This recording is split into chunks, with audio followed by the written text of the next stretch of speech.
कबूल कर.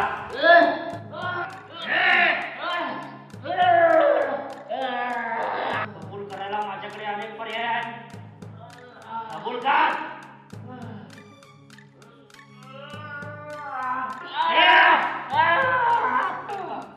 काय करता येईल? अहो फक्त त्यांना आपल्याला चौकशात ताब्यात घेण्याचे आदेश आहेत. एसपी साहेबांना कळलं तर नोकरी गमवावं लागेल तुम्हाला. तुम्ही शांत बसत चला. तो आणखी आला ना त्याला विचारूया आपण. तू नाही का बोलला होता? ठेवून त्या खानाला द्या. चला चला सर. चाल.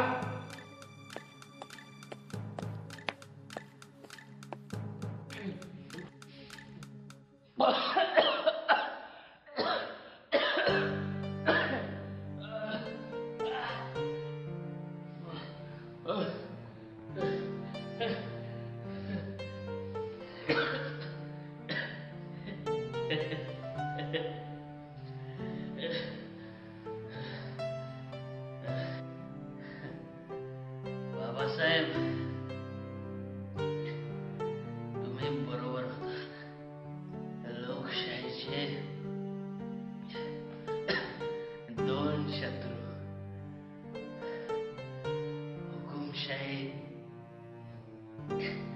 आणि माणसा माणसात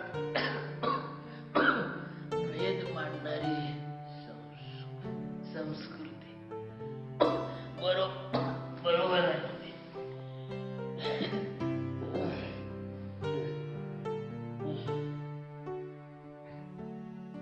जोवर तो कुणाच्या विरोधात नव्हता तोपर्यंत मात्र त्याचा मान सन्मान व्हायचा. पण जेव्हा सरकारच्या विरोधात त्यांनी लेखणी उचलली तेव्हा मात्र तो नक्षलवादी आहे असा शिक्का मारला गेला. तुझ्या कोट्या ऐकायला इथं बसलेलो नाहीये. नामदेवरावाबद्दल बोल, त्याच्याबद्दल सांग. आम्हाला त्याच्याबद्दल जाणून घ्यायचं आहे. बोल. साहेब, खरंच तो सत्याची कास धरणारा माणूस होता. चळवळीतला लेखक होता. अहो, खरा इतिहास सांगणारी 3-4 पुस्तकं त्याच्याजवळ सापडली म्हणजे तो काय नक्षलवादी होऊ शकतो का? तो काय भारताचा नागरिक नाही का? तू आम्हाला शिकवलं का रे? तुला माहित आहे का प्रत्येक माणसाला भारतीय नागरिकत्व कायद्यानुसार सगळं सिद्ध करायला लागेल. समजला का? साहेब, अहो झोपडपट्टीत राहणारे, रस्त्यावर राहणारे आदिवासी, दलित, गरीब, भिकारी, त्यांचं काय? ते काय भारतीय नागरिक होऊ शकत नाही का? अहो पिढ्यानपिढ्या या मातीत त्यांच्या गेल्या म्हणून त्यांनी काय सिद्ध करायचं का आम्ही भारतीय नागरिक आहेत म्हणून? तुझी फालतू बडबड बंद कर. नामदेवरावाचं सांग. अरे त्याच्याबद्दल बोल.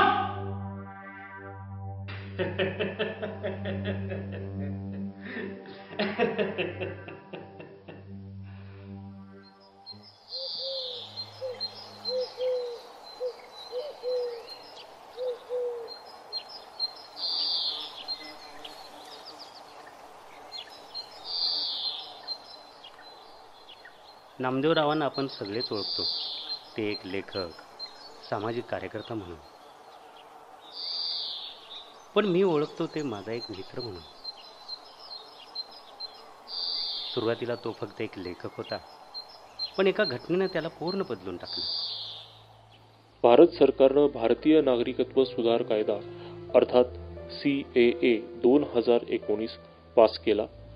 या कायद्याअंतर्गत प्रत्येक भारतीयाला आपले नागरिकत्व मागील काही पिढ्यांचा तपशील देऊन सिद्ध करावे लागणार आहे आणि दिलेल्या मुदतीत आपले नागरिकत्व सिद्ध न करता आल्यास सदर कुटुंबांची रवानगी डिटेन्शन कॅम्पमध्ये करण्यात येणार आहे. त्यामुळे सरकारने सर्व भारतीय नागरिकांना आवाहन केलं आहे की त्यांनी लवकरात लवकर आपली या संदर्भातली कागदपत्र सरकारकडे जमा करावी. सरकारतर्फे गावोगावी कागदपत्रांची छाननी करण्याकरिता पंचायतींमध्ये कार्यालये आणि प्रत्येक गावातील सरकारी शाळांमध्ये तात्पुरते डिटेन्शन सेंटर सुरू करण्यात येणार असल्याचे परिपत्रकात म्हटले आहे.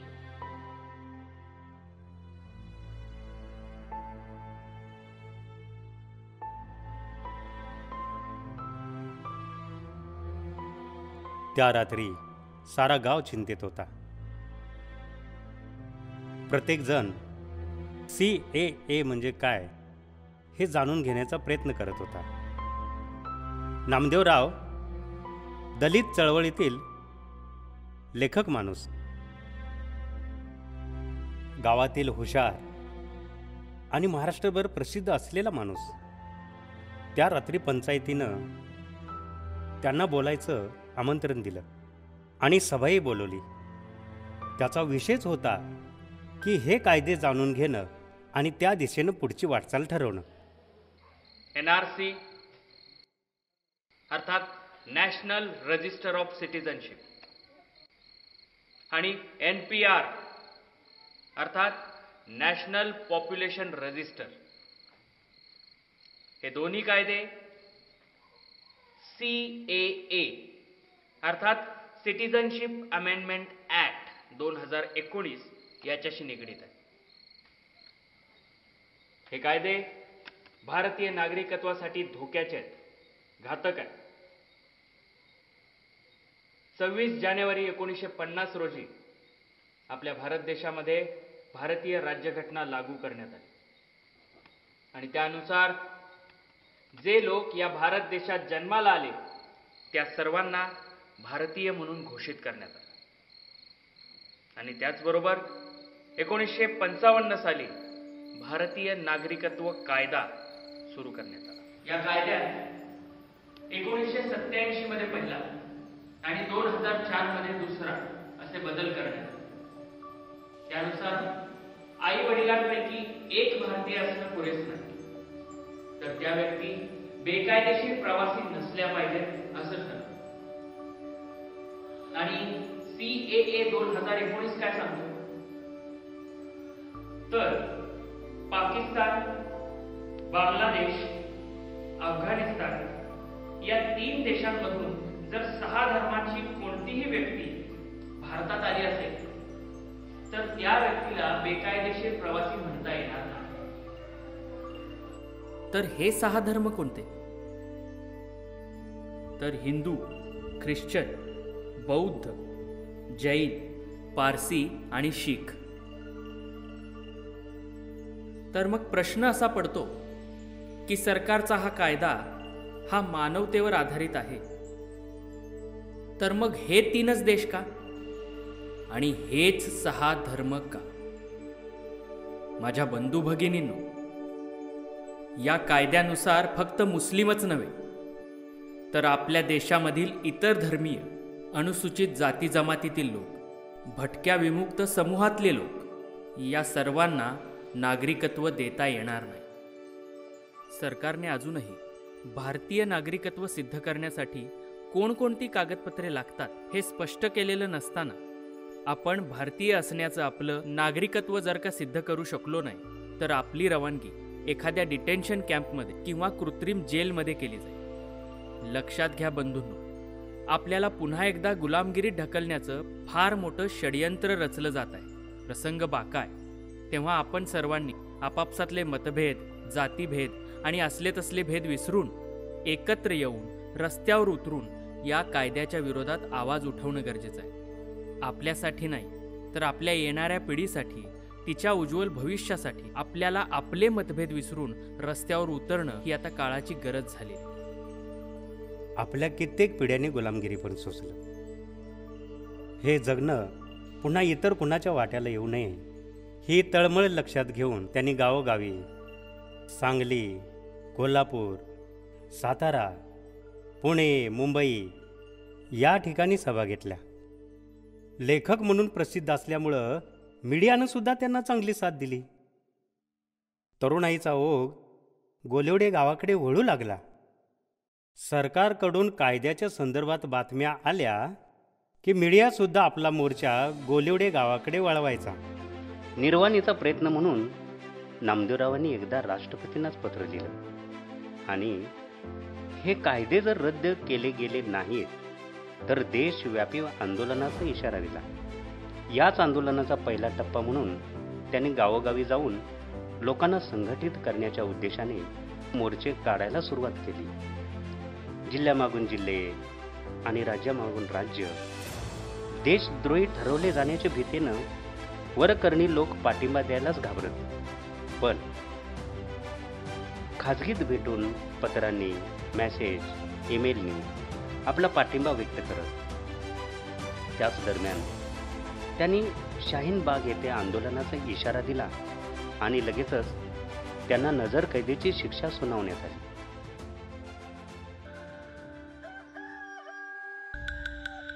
आरके, येणारा काळ फार कठीण वाटतो. कोणत्याही क्षणी मला अटक होऊ शकते. काय? काल रात्री एसपी स्वतः येऊन घराची झडती घेऊन गेले. त्यांनी माझ्याजवळच्या काही पुस्तकांवर आक्षेप नोंदवला. त्यांच्या मतानुसार ही पुस्तकं मला देशद्रोही आणि नक्षलवादी ठरवून अटक करण्यासाठी पुरेशी. मग आता? आरके, मला एक हुशार वकील हवाय, जो कायदा आणि सुव्यवस्था यांचा हवाला देऊन मला अटक झाली किंवा केस झाली तर आपल्याला मदत करू शकेल. यामुळे काय होईल? यामुळं मी सतत तुमच्या संपर्कात राहू शकेन. मी आत गेलो तर चळवळ दुबळी किंवा हिंसक बनायला नको. आपल्या संविधानाचा आणि लोकशाहीचा आदर आपणच करायला हवा, नाही का? नामदेवरावांनी नजरकैद होण्या अगोदर शाहीन बागला आंदोलन करण्याचं जाहीर केलं. पण त्यांना नजरकैद झाल्याचं समजताच तरुणाई, आबालवृद्ध यांनी आपला मोर्चा शाहीन बागकडे वळवला. लोक उत्स्फूर्तपणे सहभागी होऊ लागले. नामदेवराव हजर नसतानाही त्यांच्या विरोधात अटक वॉरंट निघाला. पण लोकांच्या या कृत्यामुळे नामदेवराव भारावून गेले. सरकारने लादलेल्या अन्यायी कायद्यांच्या विरोधात आणि नामदेवराव कांबळेंना जे नजरकैदेत ठेवलेलं आहे याच्या विरोधात आवाज उठवण्यासाठी देशभरातून अनेक ठिकाणाहून लाखोंच्या संख्येने लोक इथं उपस्थित आहेत. आपण त्यांच्या प्रतिक्रिया घेऊया. ते इथं का आलेत आणि कशासाठी आलेत. मी आपल्याला विचारतो, मॅडम आपण कोण, कुठून आला आणि का आला? मी कोल्हापूरवरून आले आहे. माझं नाव हिना शेख. आणि सरकारने जो कायदा काढलेला आहे आम्हाला या देशातून बाहेर काढण्याचा, याच्या विरोधात आम्ही आलेलो आहोत आणि नामदेव भाऊ बाहेर निघावेत यासाठी आम्ही आलो. तर हा जो कायदा आहे हा रद्द झाला पाहिजे अशी यांची मागणी आहे आणि नामदेवरावांना देखील पाठिंबा देण्यासाठी हे विद्यार्थी इथं आलेले आहेत. दुसरा एक विद्यार्थी आहे, मी विचारतो, मित्रा तू काय सांगशील? नमस्कार, मी इंजिनिअरिंगचा विद्यार्थी आहे आणि बेरोजगारीचा प्रश्न आमच्यासमोर आवासून उभा राहिलेला आहे. पण त्या प्रश्नाकडे कानाडोळा करत वेगवेगळे प्रश्न आमच्यासमोर उभे केले जातात. त्यामधलाच डिटेक्शन कॅम्पचा एक प्रकार आहे आणि मला वाटतं एक विद्यार्थी म्हणून, ज्याचा नागरिक म्हणून मी याचा निषेध करणं क्रमप्राप्त ठरतं आणि म्हणून मी याचा निषेध करतो. तर विद्यार्थ्यांनी देखील या डिटेन्शन कॅम्पचा निषेध केलेला आहे. आपण आणखी काही लोक आहेत इथं, जरा या मित्रांना विचारूया यांना काय वाटतं ते. सर आपण काय सांगाल? जी हाँ सर, मैं स्टूडेंट हूँ और मैं यहाँ सरकार के मनमानी कारोबार के लिए विरोध में आया. जब तक ये डिटेंशन कैंप बंद नहीं हो गए तब तक इस देश का युवा चुप नहीं बैठने वाला सर. तर हा देखील विद्यार्थी आहे. डिटेन्शन कॅम्पच्या विरोधात याचा आवाज उठवायचा आहे. मी आणखीन या लोकांना विचारतो, हा आपण काय म्हणाल? या देशातील डिटेन्शन कॅम्प बंद झाले पाहिजेत. नामदेवराव कांबळेंना मी पाठिंबा देण्यासाठी येत आलो. तर नामदेवराव कांबळेंना पाठिंबा देण्यासाठी हे ग्रस्त इथं आले आहेत. आपण आणखी काही लोक इथं उभे आहेत, त्यांना विचारूया. सर आपण काय म्हणाल? मी सरकारला प्रश्न विचारण्यासाठी इथं आलोय. सरकारला प्रश्न विचारण्यासाठी? मी म्हणतो आपले प्रश्न काय आहेत जरा सांगा. मला सांगा, परदेशातला काळा पैसा भारतात आणला का? नाही आणला. या देशातल्या युवकांना रोजगार मिळाला का? नाही मिळाले. या देशातला शेतकरी जो आत्महत्या करतोय त्या आत्महत्या थांबल्या का? नाही. आतंकवाद थांबला का? नाही. दलितांच्यावरले अत्याचार थांबले का? नाही. या सर्व प्रश्नांची उत्तरं घेण्यासाठी मी इथं आलोय. तर या सर्व प्रश्नांची उत्तरं घेण्यासाठी एकूणच असं दिसतं आहे की या जनतेचा सरकार विरुद्धचा आवाज अतिशय वाढलेला आहे आणि सरकारवर त्यांचा विश्वासच गेलेला आहे. त्यातच सरकारने असे अनेक कायदे करून स्वतःच्या पायावर कुऱ्हाड तर मारून घेतलेली नाही ना. आता अशी चर्चा जोरात चालू आहे. तर आपण नामदेवराव, तुम्ही टाकलेल्या ठिणगीचा आता वणवा पेटलाय आणि आता हा वणवा शांत नाही होणार. आता हा वणवा शांत नाही होणार. सरकारने नामदेवरावांवर आंदोलनाला चितावणी दिली याचा आरोप करून नक्षलवादी ठरवलं आणि आपले भारतीयत्व सिद्ध करण्याचा आदेश देऊन या डिटेन्शन कॅम्पमध्ये आणून ठेवलंय. आता तुम्हीच सांगा मित्रांनो, कुणाची बाजू सत्याची?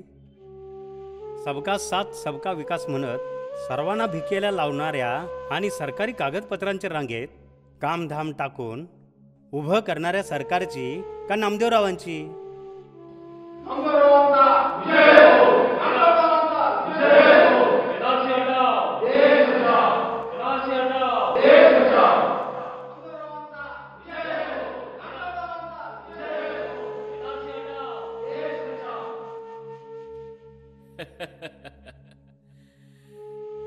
अंधाऱ्या राती जागण्या, ठिणगी ठिणगी मशाल बनवा. अंधाऱ्या राती जागण्या, ठिणगी ठिणगी मशाल बनवा.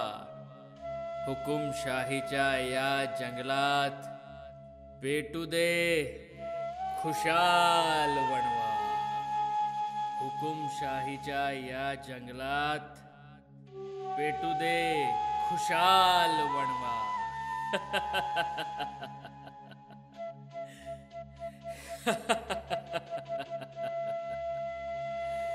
पेटू दे खुशाल वणवा.